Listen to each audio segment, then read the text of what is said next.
Baik, kita lanjutkan. Saya ke Pak Arief sekarang, Ketua Harian Kompolnas. Pak Arief, tadi sempat terputus.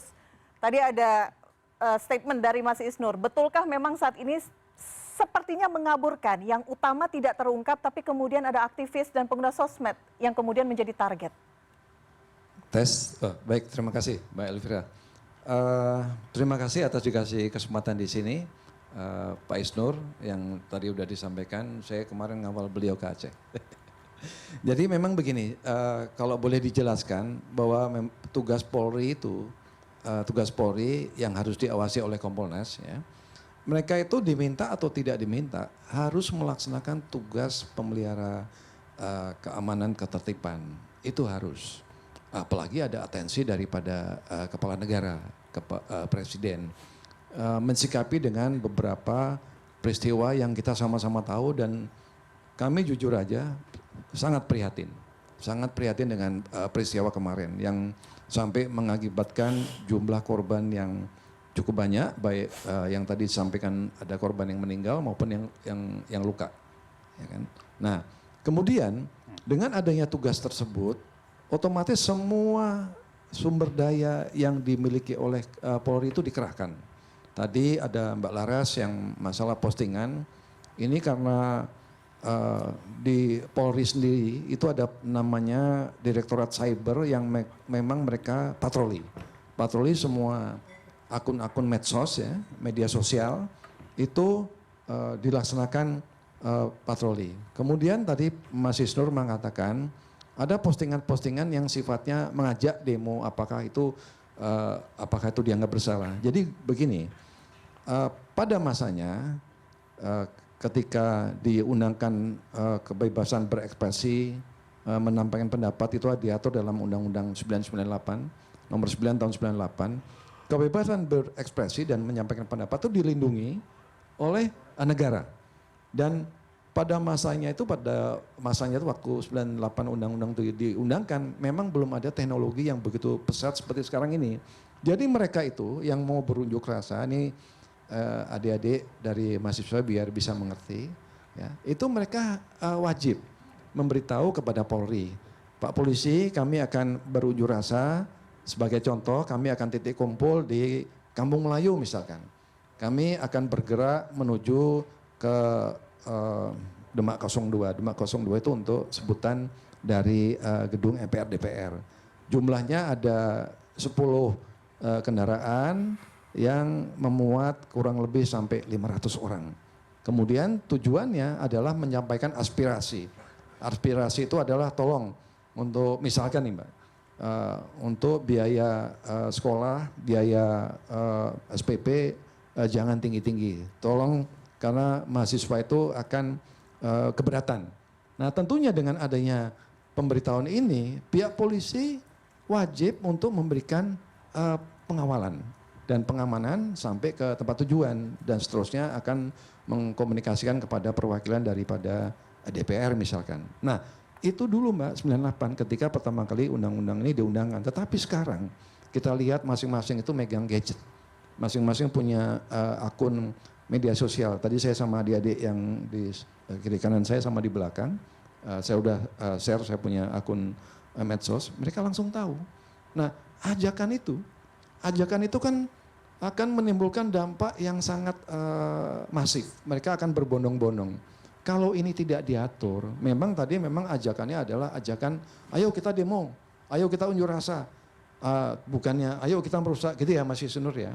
Nah tetapi dampaknya yang kita lihat, apakah kita mau fasilitas-fasilitas umum ini seperti kita lihat sama-sama dirusak oleh massa. Nah sekarang begini. Pak Arief, mohon maaf, bagi kami orang awam, publik gitu, bagaimana kemudian mengukur dampaknya? Ketika ada suara-suara di sosial media, kemudian kita mengkaitkan benang merah, pemicunya adalah betul dari sosial media, dan masyarakat, pelajar dalam hal ini untuk kasus Del Pildo, bisa bergerak untuk berunjuk rasa. Jadi begini, jadi memang harus dibedakan antara yang unjuk rasa atau demonstrasi dengan pengerusakan. Ya, tetapi believe it or not, percaya atau tidak, itu dampak itu terjadi. Tadi Mbak Elvira nanya, apakah perkara-perkara yang lain yang mungkin dianggap sebagai dalang atau provokator itu ditindaklanjuti.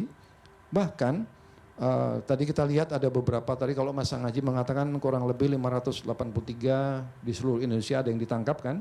Di Polda Metro khususnya kalau data yang kami terima 2 September yang lalu itu memang ada kurang lebih 1.240 demonstran anarkis katanya. Nah kemudian itu pun dipilah-pilah hanya 43 yang pelaku unjuk rasa lapangan, ya termasuk yang rusak. Nah dari situ dipilah lagi ada 7 yang dikategorikan sebagai provokator. Disadari atau tidak dengan postingan-postingan tadi itu membuat bergerak. Jadi seperti tadi disampaikan oleh, mohon maaf Mas Fian, dengan kliennya Mas Fian, Ade Delfredo ya, sampai bisa diamankan atau ditangkap atau ditahan oleh Polri, oleh penyidik Ditkrim Polda Metro Jaya, itu sebagai dampak dari itu. Oke, tahan dulu. Saya tanya pendapat Mas Fian. Mas Fian, artinya ini bisa membuat gerakan seperti yang disampaikan Ketua Harian Kompolnas. Saya bingung nih, Kompolnas apa Kabid Humas? Maksudnya dari penangkapan aja sudah, tadi benar Bang Sangaji, prosesnya cepat, penangkapan langsung penetapan tersangka. Tidak ada proses silang, ada pemanggilan saksi, jadi tiba-tiba langsung topnya gitu kan penetapan tersangka. Lalu kalau lebih teknis lagi Pak, penghasutan siapa yang dihasut? Siapa penghasutnya? Itu pasal, nanti Bang Isno mungkin bisa jelasin, itu efek kualitasnya harus dibuktikan betul-betul ada orang yang menghasut di mana, di arena mana, di dunia maya, dunia lain, harus jelas itu. Siapa yang menghasut? Delfredo kah? Ke siapa pihaknya? Pelajar. Kalau kita lihat Mbak, pelajar-pelajar itu bahkan belum sampai ke tempat titik aksi sudah ditangkap duluan. Justru Delfredo ini melakukan advokasi bantuan hukum terhadap orang-orang pelajar-pelajar yang ditangkap. Lah malam tiba-tiba kesimpulannya jumping conclusionnya dia sebagai dalang. Jadi ada yang nggak pas, ada yang mau dipaksakan. Dari mana bisa mengukur suatu yang diposting lalu benar-benar pada saat saya membaca itu yang menggerakkan saya untuk melakukan kekerasan, kerusuhan. Itu kan harus betul-betul ada proses silang, pemanggilan saksinya ditunjukkan kepada kami. Nah itu yang belum ada. Jadi ini ngaco betul kalau bisa sampai. Mas Isnur mau Kalau menambahkan? ditanya siapa yang paling membuat orang marah di demonstrasi dan baik kausalitas seperti itu. Kalau orang bilang gini, saya marah gara-gara temannya Bang Nasir yang kemarin diberhentiin itu. Saya marah gara-gara Sahroni. Saya marah gara-gara Uya Kuya. Saya demo, saya merusak. Kalau begitu Uya Kuya, Sahroni didesak-desakan dong. Berbahaya kalau pakai kausalitas, orang ngomong, bikin emosi, terus dijadikan penyebab untuk tersangka karena perusakan. Hati-hati Mbak, kita menggunakan kausal seperti itu. Makanya kan ini apakah Del Pedro jadi kausal terhadap perusakan pembakaran, itu nggak ada menurut kami. Orang marah justru gara-gara pendapat anggota DPR yang seperti itu, yang keterlaluan. Kan begitu rata-rata argumentasi orang bergerak berdemo. Apa kita mengkriminalkan Uya Kuya, Ekopatrio, Sahroni?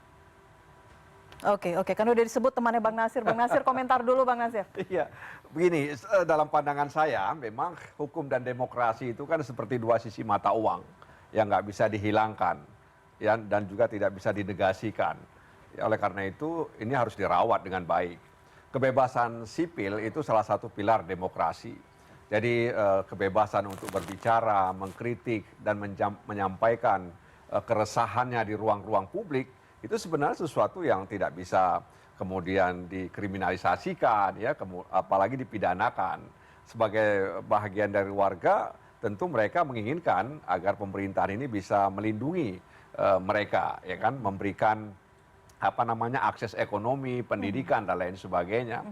Nah, oleh karena itu memang dalam konteks ini saya juga melihat bahwa seharusnya kepolisian itu lebih fokus kepada pihak-pihak yang melakukan pengerusakan, ya, penjarahan yang mengakibatkan fasilitas-fasilitas umum itu menjadi rusak, terbakar, bahkan tidak bisa difungsikan lagi, dan kemudian ada kerugian yang besar sekali.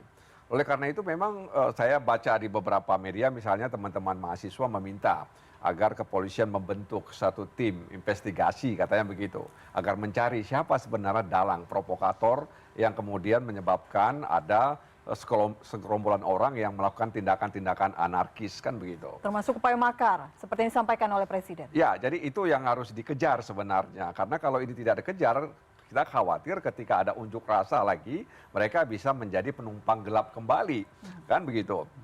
Nah, karenanya memang dalam hal seperti ini, kalau kita lihat unjuk rasa kemarin itu memang agak unik ya. Uniknya begini, karena aktornya juga beragam ya. Kemudian isunya juga beragam, ada RUU perampasan aset ya, kemudian juga soal revisi undang-undang pemilu dan lain sebagainya. Kemudian juga aktornya ada buruh, ada mahasiswa, ada masyarakat dan sebagainya. Oleh karena itu sekali lagi memang kita harus melihat itu dulu sebenarnya ya. Kalau misalnya mereka kemudian mengekspresikan di media sosial, memang tidak bisa kita pungkiri media sosial hari ini begitu masif ya, cepat sekali dia. Karena memang media mainstream tidak bisa diharapkan. Mereka mencari saluran alternatif media sosial. Nah, karena itu sebaiknya dalam pandangan saya memang Kompolnas itu harus bisa bersikap gitu ya, bersikap. Jadi Kompolnas itu dalam pandangan saya ya, itu harus bersikap melihat ini semua, memberikan masukan-masukan kepada kepolisian terkait dengan tindakan-tindakan hukum yang dilakukan oleh kepolisian. Jadi jangan sampai kemudian dua sisi mata uang ini saling menikam gitu, atau saling menegasikan seperti yang saya katakan tadi itu. Gara-gara hukum kemudian demokrasi dikebiri, ya, kemudian gara-gara ingin mengekspresikan kebebasan, tapi kemudian tidak mengindahkan kaidah-kaidah hukum itu sendiri. Oke, gitu. berarti ada langkah yang salah dari penyidik saat ini untuk skala prioritas, ya, atau memang ini upaya kriminalisasi? Karena skala prioritas dan upaya kriminalisasi itu ada dua hal yang berbeda, Bang Nasir. Ya, memang istilah kriminalisasi itu kan masih diperdebatkan juga ya. Memang ada sebagian mengatakan pembinaan yang dipaksakan, ya. Karena kalau kriminalisasi kan seolah-olah tidak ada pasal, lalu kemudian dikenai pasal, begitu kan. Menurut Anda kasus untuk Del Pedro dan Laras, ada dua contoh kasus malam ini kita bahas. Dan memang dalam pandangan saya memang ini kalau Del Pedro mungkin agak berbeda saya melihatnya. Tapi kalau misalnya Laras tadi kan memang bahasanya itu ya ada kata bakar dan sebagainya. Memang ya harus hati-hati juga menggunakan bahasa ini, ya, karena bahasa itu juga bisa dimaknai, ya, apalagi kalau misalnya dia punya niat-niat misalnya. Ya kan ada orang kan ketika berucap atau kemudian melakukan tindakan kan ada niat ya. Ya, niatnya apa sih menyusun redaksi itu? Apakah ingin memprovokasi ya, atau ingin mengedukasi atau apa Kalau begitu? spontanitas? Nah, spontanitas itu kan juga saya juga nggak tahu apa spontanitas itu, rasanya sulit kayak kalau misalnya orang spontanitas itu pasti ada background sebelumnya. Ketika dia menulis ya di media sosial, ya pengalaman kita masing-masing pun seperti itu, nggak mungkin tiba-tiba spontan begitu ya, pasti ada sesuatu yang kemudian melatar belakangi sehingga kemudian kita menulis itu begitu. Oke. Saya lihat seperti itu. Saya ke Bang Ray dulu ya. Ya. Bang Ray, Anda melihat ini apa sih yang terjadi saat ini? Apakah pola-pola yang lama saja untuk membungkam aspirasi atau ada yang berbeda? Persis, ini pola lama dengan anak muda baru. Jadi sebetulnya kan anak muda kini berkembang dengan teknologi, punya watak tersendiri. Bahkan kalau kita lihat sekarang aksi-aksi yang sekarang, itu tampak kepemimpinan kok. Mereka datang aja sendiri dan sebagainya gitu. Cuman generasi baru, gaya baru, pola baru ini dihadapi dengan cara pandang tahun 70, 80, 90-an gitu loh.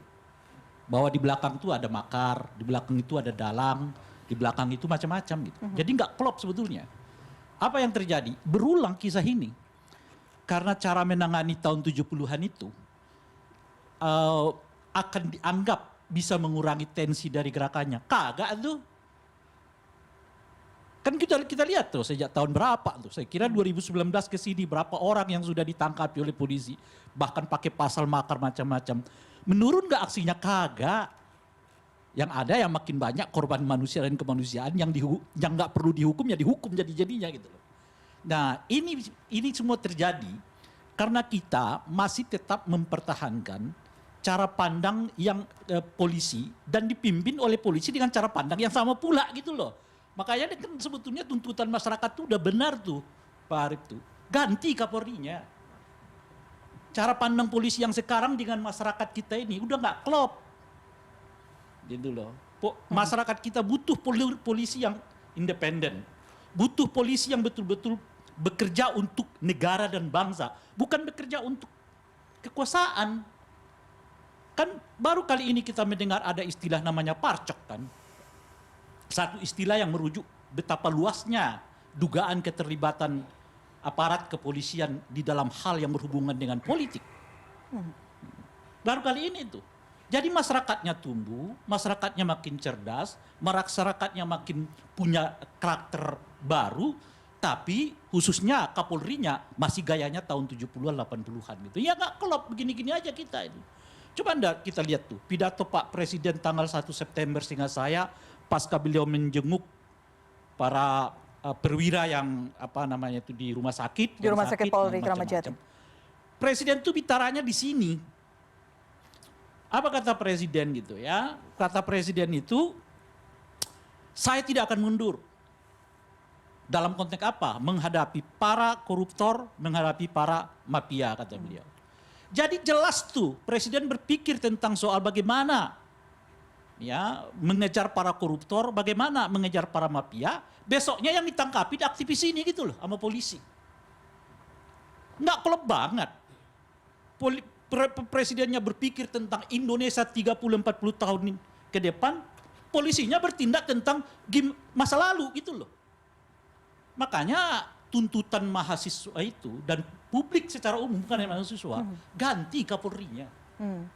Kan udah berkali-kali seturut dengan ganti Kapolri itu reformasi institusi polisinya. Kalau polisinya dengan model yang kayak begini nggak klop nih. Akan terjadi benturan terus untuk sesuatu yang nggak penting. Kan saya pertanyakan tuh, entah nanti saya dipanggil oleh polisi juga atau tidak, walau alam ini gitu. Coba dicek Pak Arief ya, berapa koruptor yang ditangkap polisi tahun 2021 setelah Pak Sigit naik sebagai Kapolri dengan aktivis yang ditangkap? Banyakan mana? Sama Bung Rai ada datanya. Makanya kita cari bareng-bareng. Oke, baik. Pertanyaan besarnya adalah bagaimana kemudian reformasi di tubuh Polri, seperti apa yang harus dilakukan Pak Ugro, nanti dijawab ya Pak usai jeda. Kita break dulu, Head to Head with Elvira akan kembali sesaat lagi.